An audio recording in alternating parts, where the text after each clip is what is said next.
নাক ডেকে ঘুমাও। কিসের ক্ষমা, কিসের গুনাহ? মনে হয় যেন তোমার কোনো গুনাহ নাই, কোনো রকম গিয়া বাড়িতে ঘুমাস। গুনাহের জন্য কোনো অনুভূতি নাই, গুনাহের জন্য কোনো ক্ষমা নাই। ক্ষমা চাও না রে বান্দা আল্লাহর কাছে। যদি দুনিয়ার জমিন থেকে যাও, আল্লাহর কাঠ গড়ায় দাঁড় করায় দেয়। এই গুনাহ নিয়ে যদি আল্লাহর কাছে যাও, আল্লাহকে তোমার জান্নাত দেবে? বলেন জান্নাত দেবে? আল্লাহ জান্নাত দেবে না।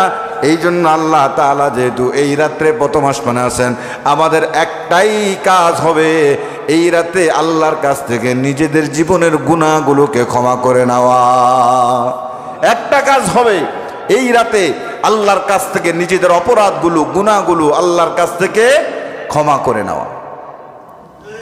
তারপর আল্লাহ বলছেন, তারপরে রাসূল বলছেন, আলা মিন মুস্তারজিকিন ফারজুকুহু। অভাব অনটনে কে আসো? আল্লাহ তাআলা আসমানে এসে ডেকে বলেন, কে আসো অভাব অনটনে? রিজিকের অভাব, সম্পদের অভাব, আমি আল্লাহর কাছে চাও, আমি আল্লাহ তোমার রিজিক বাড়ায়া দেব, আমি আল্লাহ তোমার সম্পদ বাড়ায়া দেব। আমাদের রিজিকের অভাব আছে না নাই?